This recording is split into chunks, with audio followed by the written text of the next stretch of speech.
Hola Finis, hola Chile, hola Terrae. Hoy parte un nuevo capítulo de nuestro programa Revelando Historias, un programa solo dedicado a los fotógrafos y a los amantes de la fotografía. Esta tarde estamos con un gran invitado y yo podría definirlo por lo que he visto, porque poco lo conozco todavía, que es como un nómade de la fotografía. Y otra cosa que me ha llamado la atención es que su nombre es Héctor González de Cunco. ¿Por qué de Cunco? Hola Daniela. La historia es larga y te la voy a abreviar.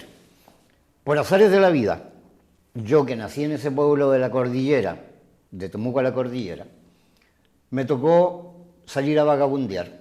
Hubo dos razones. Una, mi espíritu vagabundo, que cuando chico había leído a Neruda, Salgari y Dumas y quería vivir la aventura, eso por un lado. Y por otro lado, que en este país hubo una dictadura y cuando cayó esa dictadura encima yo no me sentí cómodo viviendo en este país. Pasaron cosas y me fui. Entonces, llegué primero a Nueva York. Y en Nueva York, Héctor González, fotógrafo, me dice, tú eres igual, te llamas igual que el salvadoreño, puertorriqueño, panameño, argentino. Después me fui a instalar a San Francisco, en California, lo mismo. Llegué a París, lo mismo. Entonces de repente me planteé, ¿cómo me diferencio de esta gente? Me di cuenta, claro, yo soy el único que nació en Cunco. Y me agregué Héctor González de Cunco.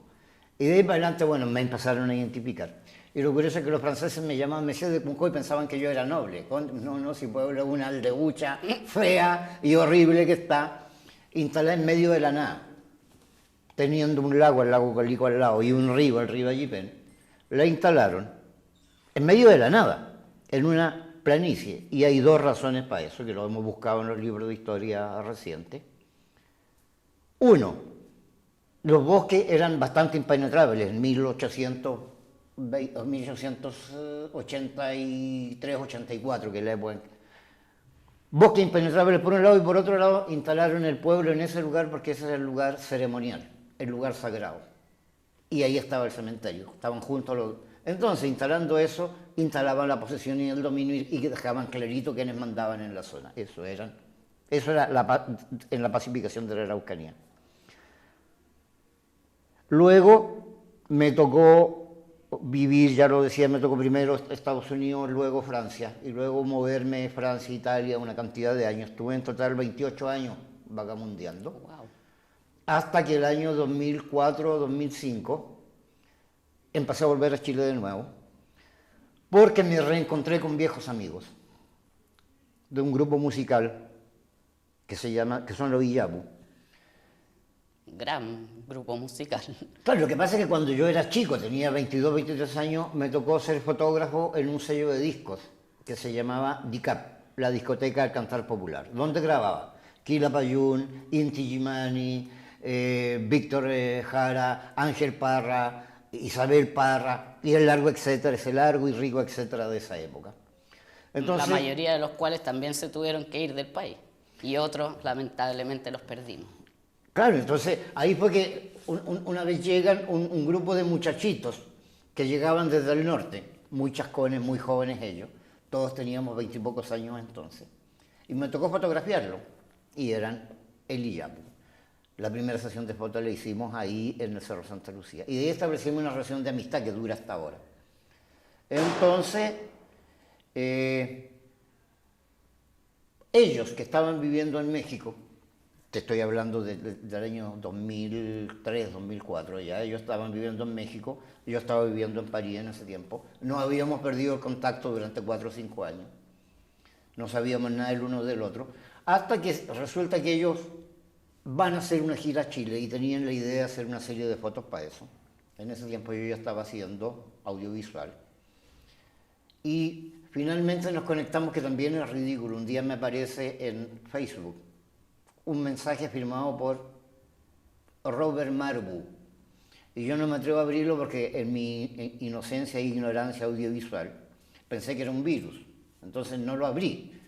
Lo comenté con amigos y me dicen, vamos a un ciber, lo abrimos. Ya fuimos. Y era Roberto Márquez Bugueño, que es el chascón mayor del reino Iyapu, que me estaba proponiendo que nos vinculáramos porque ellos hacían una gira y que les interesaba que fotografiara. Entonces rápidamente empezamos a hablar. Yo ya llevaba esos 4 o 5 años haciendo... ¿Y habíais pensado volver si no fuera?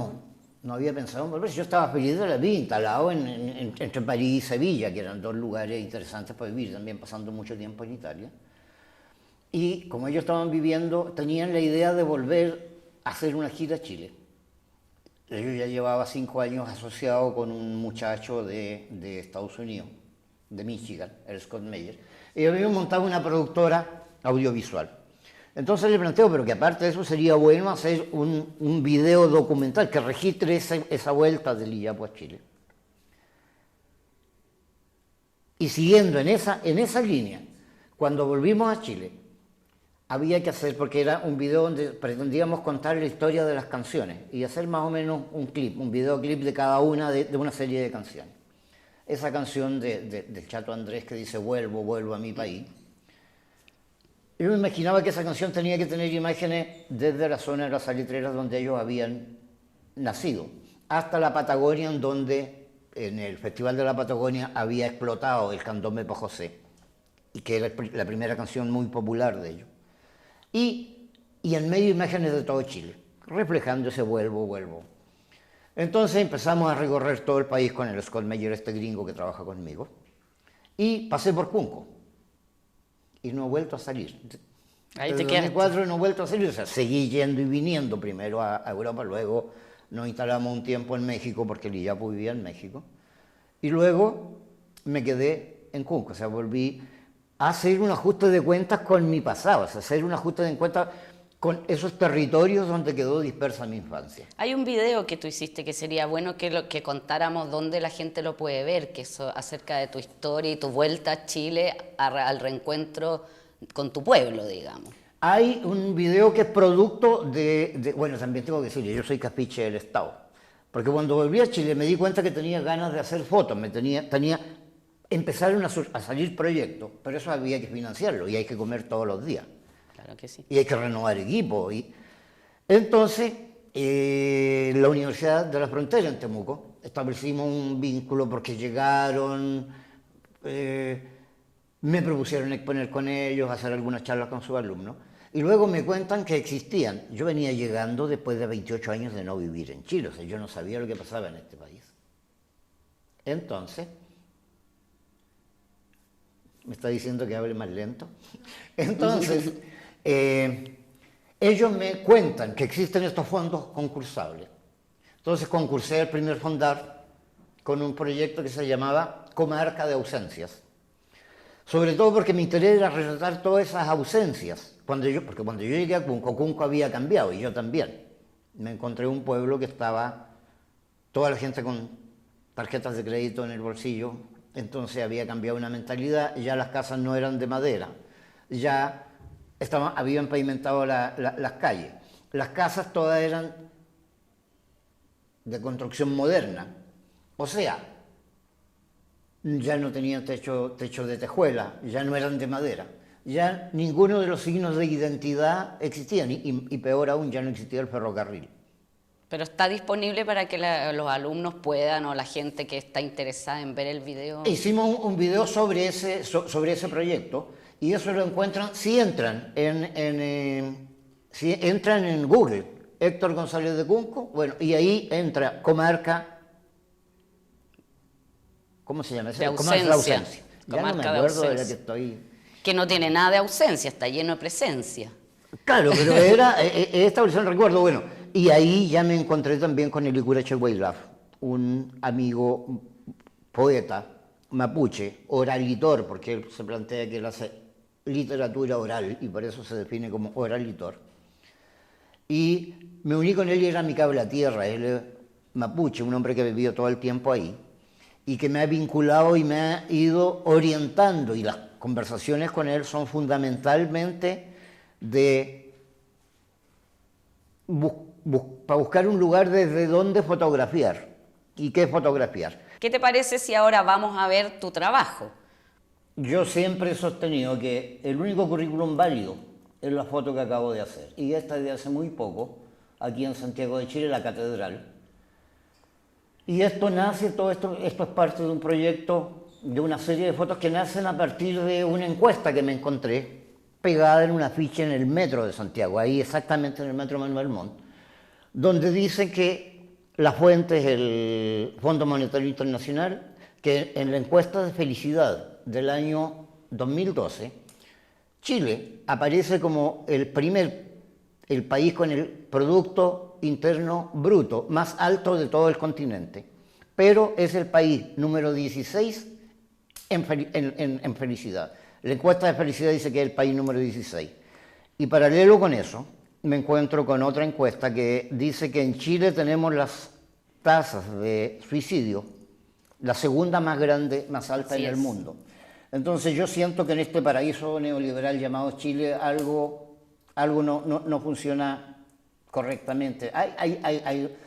Entonces de ahí comencé a fotografiar la ciudad de Santiago. Luego, estas fotos son de 1975-76, son las primeras veces que llegué al altiplano, justo después de estar en La Tirana con el grupo Iyapu. Subimos al altiplano a la región de Illuga, Cariquima, Colchane. Ay, esa zona es preciosa. Y yo quedé entusiasmado con ese universo y esa cosmovisión de la cual yo no tenía absolutamente ¿Y llegaste idea. a la fiesta de Illuga o llegaste...? Porque No, Illuga como que funciona para una fiesta, ¿no? Illuga funciona, es un pueblo ceremonial, un pueblo ceremonial, un pueblo ritual. No llegamos a la fiesta, pero sí pasamos un tiempo largo con la gente ahí. Una semana pasamos con ellos. Entonces el hecho que estuviesen los compañeros de Iyapu con sus instrumentos, se produjo una interacción con la gente. Y luego yo seguí yendo durante los próximos 3 o 4 años siguientes, pasé mucho tiempo en el altiplano. Y estas fotos, de hecho, son los sicuris de Cariquima. Y luego, si vamos a la siguiente foto, ahí tienes, esa es Eso en Illuga, po. Esa es la iglesia de Illuga, Sí. Exactamente. Y ellos están sirviendo pusitunga, que es Un licor. Guavirao San Aurelio, se llama el alcohol de caña de 96 grados, con una infusión de té y muy dulce. Terriblemente peligroso porque por lo dulcecito, hasta que el día siguiente te arrepientes de haber nacido. No, sí, es heavy. Si seguimos, por favor, aquí hay un par de fotos más que son de aquella época, 1976, es la primera colección de fotos sobre un tema que hice. Ahora me atrevería a decir que es un proyecto. En ese tiempo se dio la casualidad que estuve allá, que estuve yendo y que durante un tiempo fotografié esa realidad.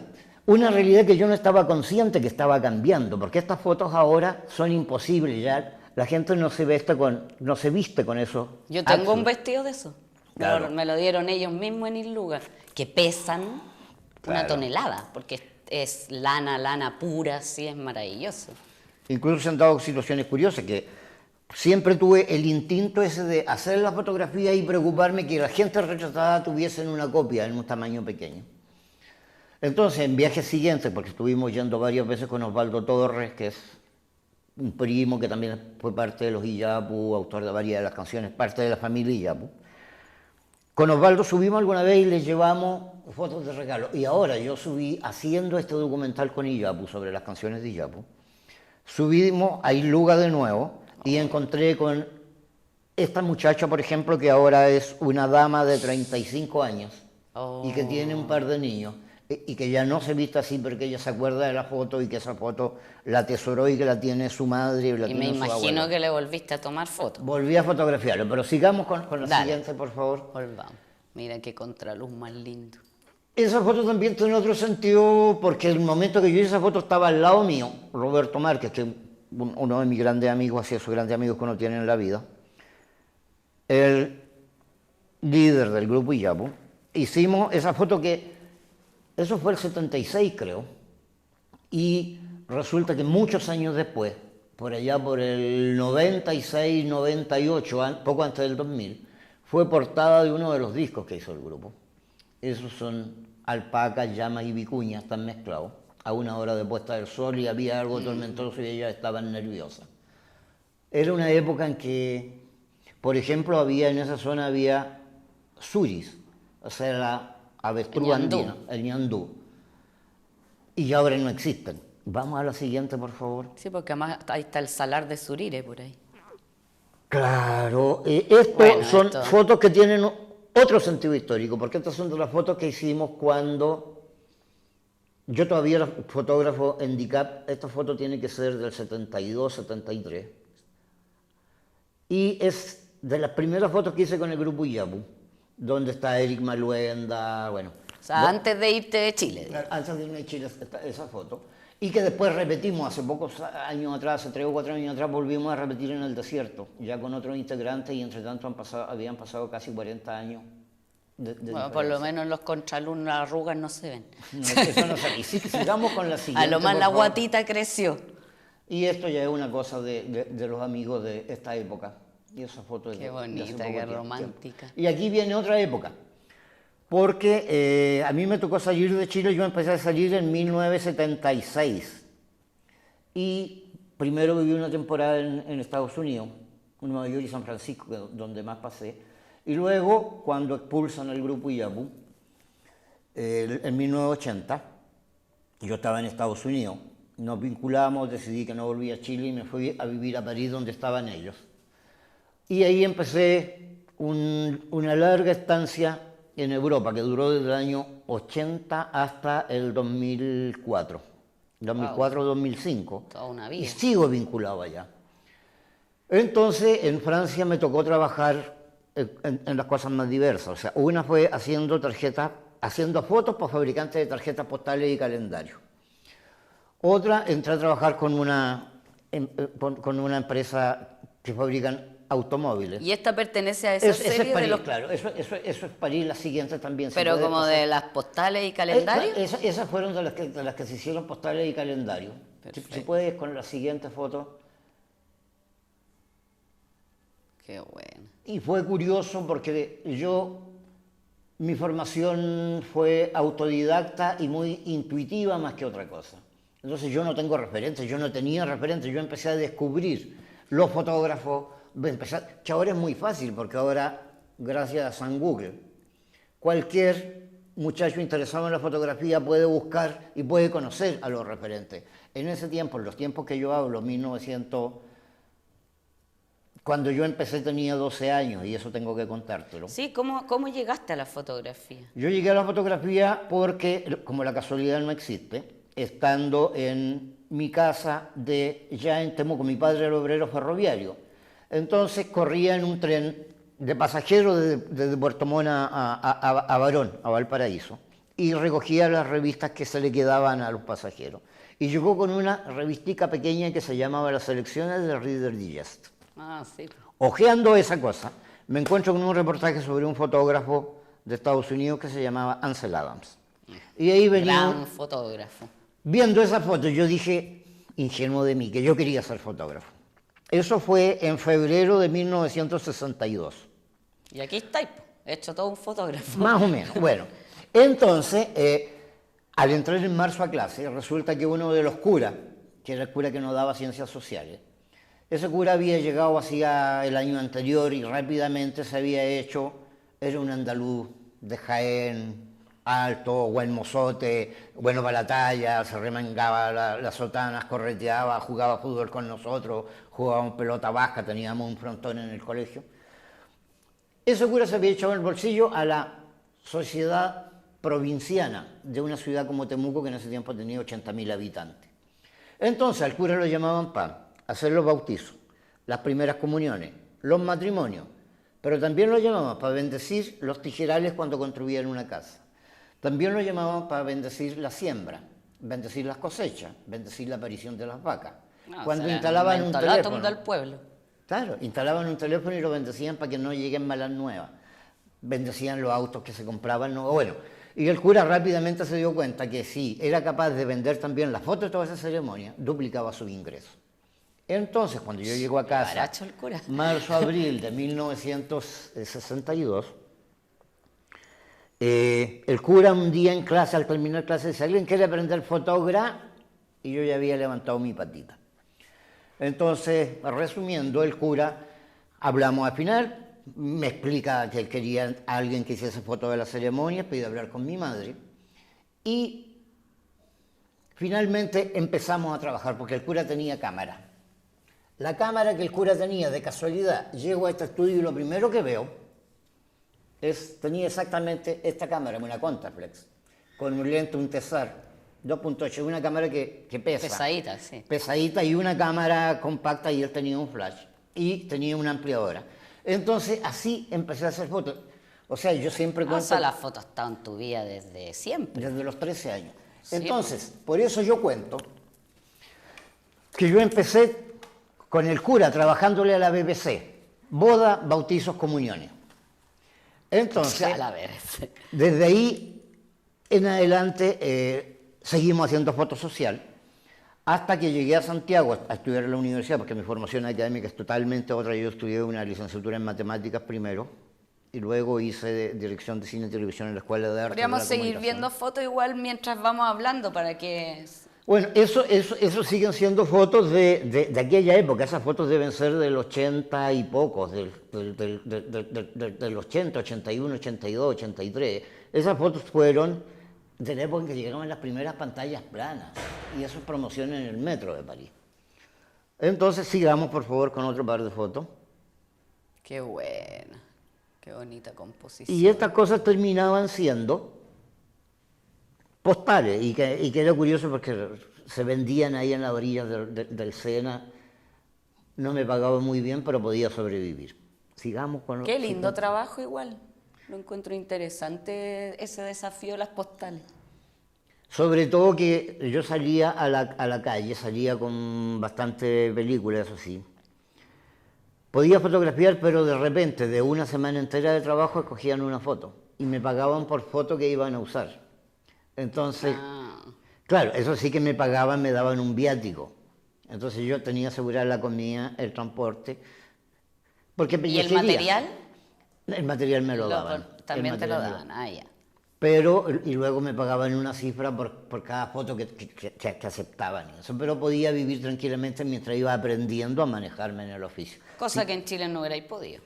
Vendiendo una foto para postal. En Chile también me tocó trabajar durante un tiempo largo, colaborando junto con toda una pandilla de fotógrafos nómades. Yo creo que estaba Ricardo Astorga, estaba el polaco Janiszewski, éramos 5, 6 o 7 que recorríamos el país, que nos íbamos con arriesgando nuestro material, claro, y pagando nosotros los pasajes. Recorríamos Chile fotografiando para fabricantes de tarjetas postales, y había un señor que era muy decente, una empresa que era muy decente y digna, que era Village. Claro. Y el señor Moreno, que era quien compraba.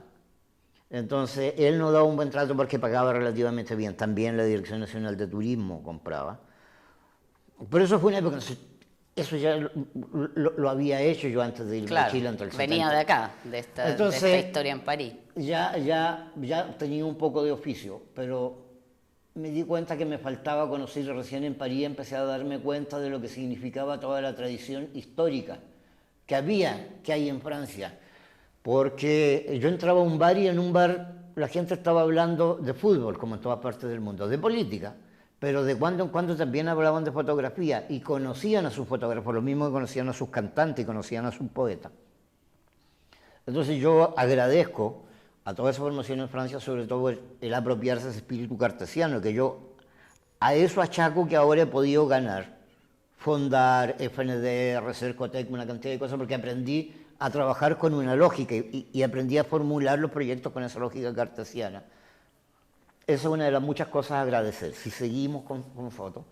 Esta es otra época ya, cuando empecé a volver a Chile después del 2004, 2005, empecé un primer proyecto que es el Comarca de Ausencia, y estas fotos son de los dos proyectos, Comarca de Ausencia, que es Fondar 2008, y luego el Retrato Azul de la Araucanía, que es un Fondar del 2010. Entonces, para no detenernos en cada una de las fotos y no alargarnos demasiado. Aquí hay fotos que sí me parecen importantes, como esta, que es un zapatero de Cunco, un zapatero de mi pueblo, y un hombre que además tiene una tremenda sabiduría porque él antes había sido, nació y trabajaba en los aserraderos. Cuando llegó al pueblo empezó a trabajar como dependiente de un almacén, hasta que un día se dio cuenta que haciendo zapatos podía ganar más dinerito. Y yo le decía, pero ¿cómo aprendió a eso? Y él me decía una frase: el trabajo es lo que enseña. Entonces, lo mismo trabajando. que acabáis de decir tú, el oficio. El oficio, porque yo no estoy Y seguro. además que es un oficio que está desapareciendo de alguna manera. O sea, ya zapatero cuesta caleta encontrar un zapatero. E incluso después de vinculaciones con él y con eso, yo vivo en la casa de un tío herrero en Cunco, y hace mucho tiempo que yo me vengo definiendo como fotero, porque yo siento que lo que hago, la fotografía para mí, yo no sé si es un arte, para mí es un oficio. Y tal ¿Pasemos como otra? el que hace repara zapatos, el zapatero. El que hace panes panadero, yo me siento fotero, o sea, y no tengo ninguna pretensión de artista, pero ni la menor pretensión de artista. Sigamos con más Sí, fotos. sigamos. Y eso es parte de lo que se está perdiendo en la Araucanía. Eso en las ferias de Temuco ya se ven menos, se empiezan a ver menos carnicerías de equino. Bueno, Y esa carnicería en general, ¿ah? Porque ponte tú, había un señor acá en la calle Cummings o Brasil, que era muy encantador, que tenía una carnicería que la tuvo que sacar porque llevando 40 años en la misma esquina porque se le puso un supermercado en la otra esquina y lo mataron. Claro. Bueno, esa foto, lo curioso, yo creo que sin ese gato esa foto no vale nada, pero lo que me arma la foto es ese gato. Vayamos a lo siguiente, No, por favor, para no aburrir. Bueno, eso es también, esa es una foto que tiene un sentido de recuerdo familiar, porque la niña, la pequeña, es mi nieta Amalia, la más chica de todos, que ahora tiene un par de años, y la otra es la abuelita María, que la abuelita María tenía 94 años en ese tiempo, y mis hijas me invitaron a la casa de la abuelita María en Cerrillo, a comer pescadito frito que la abuela lo preparaba maravillosamente bien.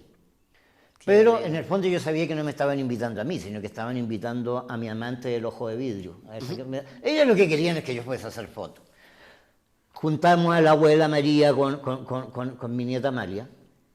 Qué hermoso. Y más que hacer los dos retratitos, me parecía que mucho más retrato, que tenía mucho más sentido hacer este retrato que era ir a las cosas profundas y de fondo. Vamos a la siguiente.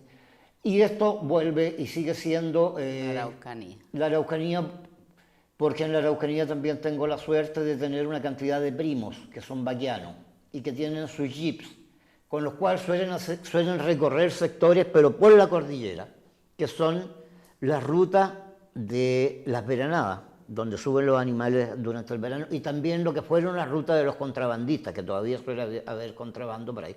O sea que no son lugares muy transitables, pero ellos tienen su jeep arreglado Qué lindo. y van con toda la Mejor que no sean muy herramienta. transitables, porque si no, esas araucarias desaparecerían, Claro, lamentablemente. y eso también es esa foto es de hace poco tiempo, pero que tiene el sentido que la Araucanía durante una época, lo que ahora se llama la Araucanía, cuando yo era chico yo lo conocí como la frontera. Y Neruda escribe y lo describe como la frontera. Bueno, Claro. por alguna razón le cambiaron el nombre. Y esa zona era el granero de Chile. Ahora ese granero desapareció porque le pusieron encima plantaciones de pino y de eucalipto. Claro, las madereras. Entonces las forestales están trayendo toda la secuela de las plantaciones de monocultivo, no son bosques, no permiten la biodiversidad. Además, los químicos que echan para sostener para quitar las plagas y eso, están provocando, por ejemplo, que está desapareciendo la miel en la zona porque las abejas están muriendo. Es Entonces, un tema ese de la abeja igual. aparte, entonces, estos son de los pocos terrenos que quedan alrededor de Cunco. Esto es en Cunco mismo, o sea, esto es en Cunco. De trigales. Vamos a lo siguiente, Sí, por vamos, favor. para que alcancemos a ver Porque más fotos. Porque esto es los faldeos del volcán Yaima, pero también esa foto para mí tiene sentido porque esos son colas de zorro sobre ripio de las lavas antiguas. Estos son, bueno, y la luz también tiene. y todo. luego durante el invierno, esto queda bajo 3 o 4 metros de nieve, entonces a mí me da un poco de cosa sentir que esas colas de zorro son que son porfiadas. Porfiado. Porque son porfiadas, porque todos los años O sea, vuelven a salir. nacieron ahí y más encima aguantan la nieve. Vamos a lo siguiente, por favor. Bueno, y otra de las cosas que se da, que hay una serie de fotos que es primera vez que la saco y lo muestro, que la historia es que hubo una mujer que ya tenía 82 años, que era toda una autoridad en la comunidad. Sentía que este iba a ser su último guillatún, entonces me invitó y quería que la fotografíe con su familia. Ya sabemos que en los guillatunes habitualmente está absolutamente prohibido fotografiar. Yo podía fotografiar porque ella era toda una autoridad y porque ella lo quería y porque ella... ¿Y libremente o teníais ciertas restricciones? Tenía restricciones. Entonces tenía que estar, no podía salir en medio de los rituales, no podía moverme libremente por todos lados. Pero sí pude fotografiar. Fotos que además las voy guardando con un sentido de historia, porque esto también creo que se irá a modificar. Sí, Algo por va a supuesto. cambiar. ¿Y ahí ya estáis trabajando en digital? No, yo llevo tiempo ya haciendo digital, yo dejé los químicos y eso lo dejé en esta última etapa del 2004-2005 ya lo dejé. Ah, ya. Aunque recién llegado a Europa me tocó trabajar incluso trabajando con una empresa que hacía publicidad, entré por supuesto barriendo el piso y el estudio hasta que llegué a trabajar hasta con 8x10, con cámara 8x10. Tuve como 10 años haciendo eso. Eso expliquémosle a los alumnos, porque como estamos en un ámbito universitario, que era un tipo de negativo bastante más grande que el 35 milímetros, o sea, era casi como las fotos que eran 8x10 pulgadas. Claro. O sea, era este el tamaño, y además cámaras que tenían basculaciones, Claro, que eran solo de había que fuelle. hacerlo con un trípode, que eran bancos de imágenes. Cámaras de placa se llaman. Claro, cámaras de placa, pero sí a lo bruto. Y eso me tocó hacerlo durante una docena de años, pero volví después al trabajo que es mucho más, con la libertad Más que me da. callejero, porque además tú eres de la calle, o sea, no hemos visto nada de estudio, tú Yo realmente suelo un hacer trabajo- estudio, pero muy poco, y suelo hacer todavía cuando la prostitución necesaria para vivir me No, por lo supuesto, pide, pero tu lo espíritu- hago, pero lo que yo llamo la foto de autor, o sea, la foto que es mi mirada, que es mi manera de contar la vida, está toda en 35 milímetros, y si seguimos echando... Eso, vamos. Eso es, por ejemplo, en Cunco, y estas fotos son el primer negro, porque ¿para qué va a mandar con eufemismo? El muchacho es el primero que llega al pueblo, tiene 16 años el chiquillo, y ha tenido una tremenda acogida, o sea, de hecho eso es en una fiesta en el pueblo, donde una ñaña mapuche lo acoge y quería tener la foto con él, o sea, y lo tratan con cariño. Claro, y con porque se respeto. debe haber producido algo, él era curioso para ella y ella era curiosa para él, o sea, debe haber sido un encuentro bien interesante ese. Y eso me recuerda que esta foto todavía no le he llevado copias, no le he hecho impresiones y no le he llevado a los dos, les estoy debiendo las fotos. Así que Sí, eso vi en tus videos, que me encantó, que decías que es verdad, que muchas veces uno va a tomar fotos y nunca les lleva las fotos a las personas.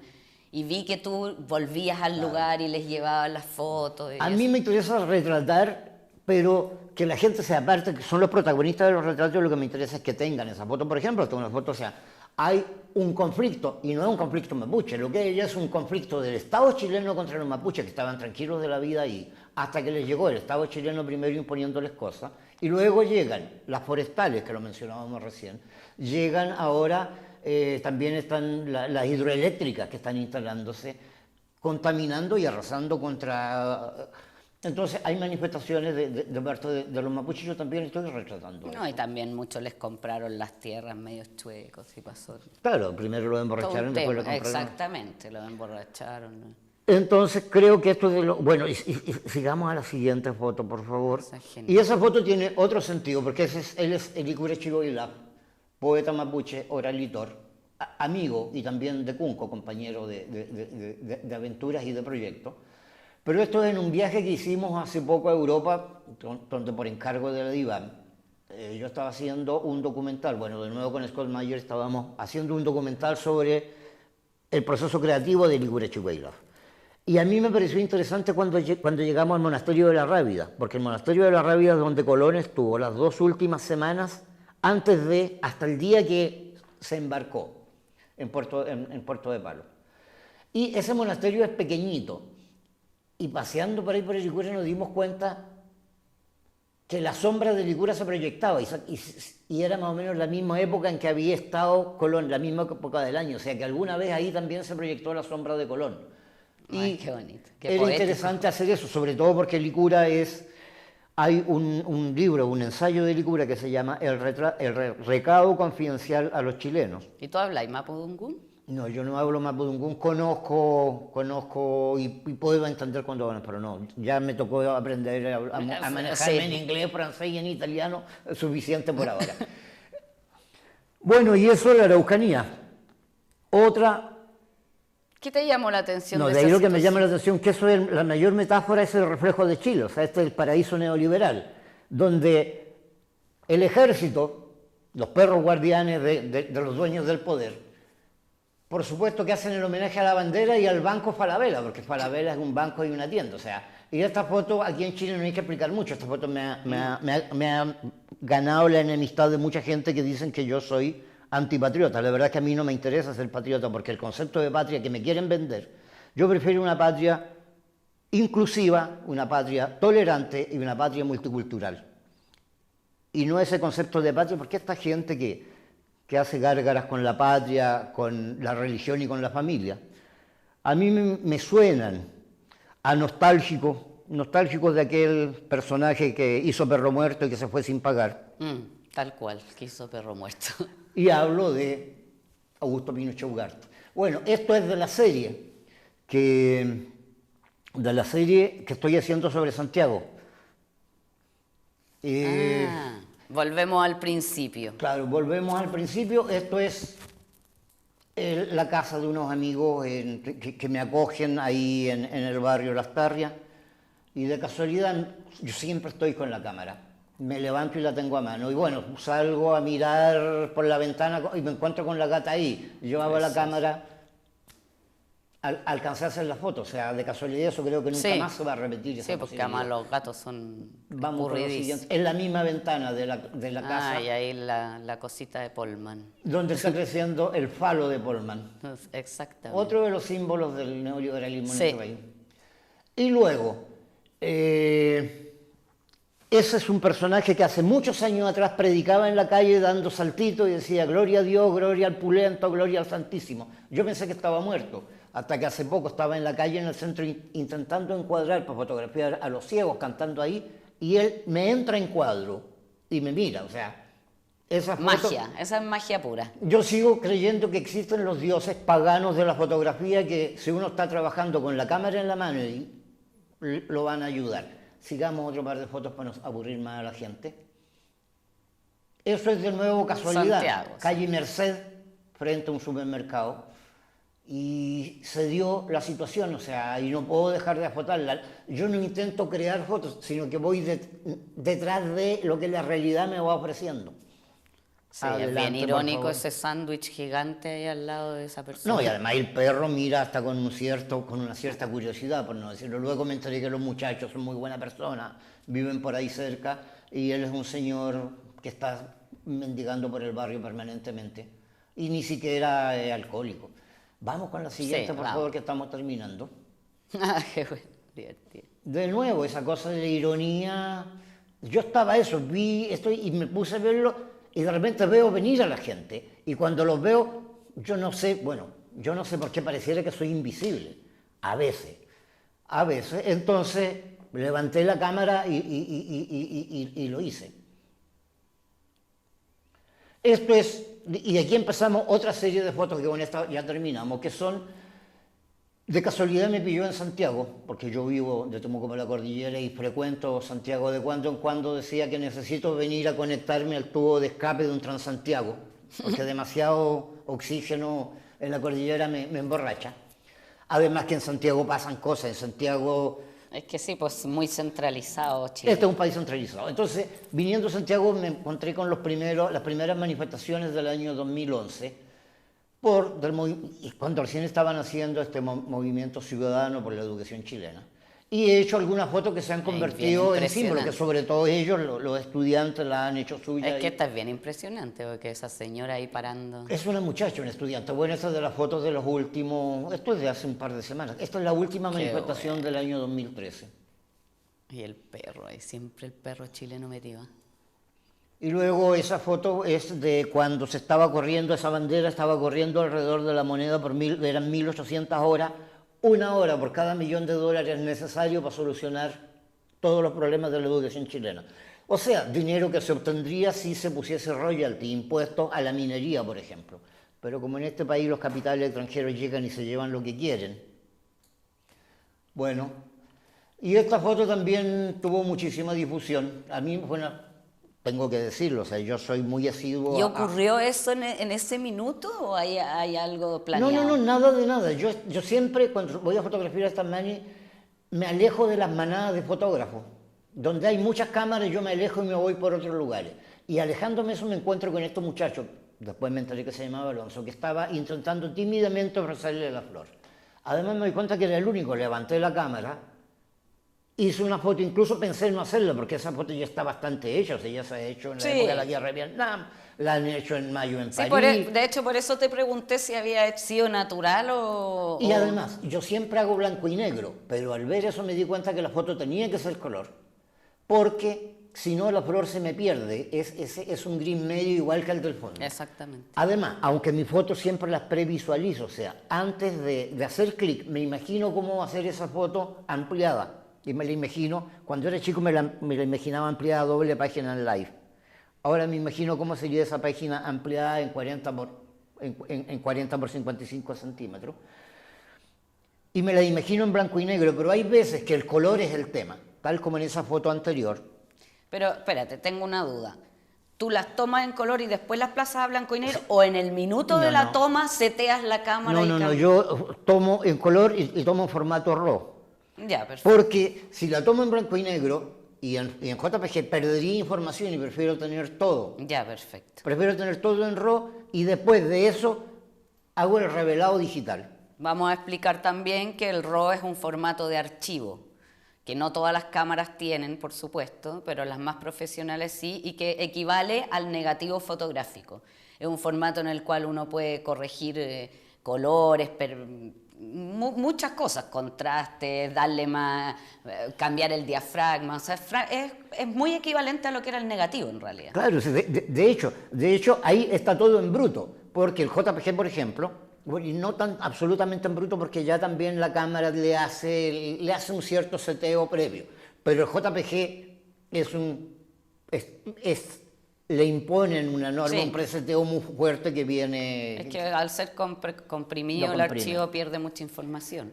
Entonces yo fotografío en RAW y después, y siempre me imagino mi foto en blanco y negro. ¿Y por qué blanco y negro? Porque cuando yo era niño, tenía 12 años y fotografiábamos con el cura para la BBC, para las bodas, bautizos y comuniones, teníamos que revelar nosotros. Entonces, para mí la fotografía a color entró a mi vida ya muy tarde, cuando yo tenía 20 y tantos años, ya llevaba 10 años, 12 años de oficio. Y mi instinto natural me lleva a pensar mi foto en blanco y negro. O sea, ¿para qué voy a intentar hacer color si yo soy fotero en blanco y negro? Aunque, de nuevo, por la necesidad de sobrevivencia, tengo muchas veces y una gran parte de las veces que hacer... Sí, por supuesto, pero estamos hablando de tus fotos autorales. Bueno, ya estoy de vuelta. Yo creo que estamos medio justos ya en el tiempo. Pasadísimo. O pasadísimo. Así que te quiero dar pero mil gracias por haber venido, porque realmente tu trabajo es maravilloso, aunque te dé a lo mejor pudor que te lo digan, pero tienes un trabajo muy sólido como fotógrafo. Yo tengo la sensación que mi trabajo empieza a ser sólido, eso por un lado. Y por otro lado voy a agradecerle a ustedes, agradecerle y agradecerte a ti, el hecho que estén haciendo este programa. Yo siempre postulo que en Chile falta cultura y educación fotográfica y se necesitan proyectos como este. Exacto. Así que estamos a manos, gracias. Muchas gracias por haber venido. Nos despedimos hasta un próximo capítulo de Revelando Historias.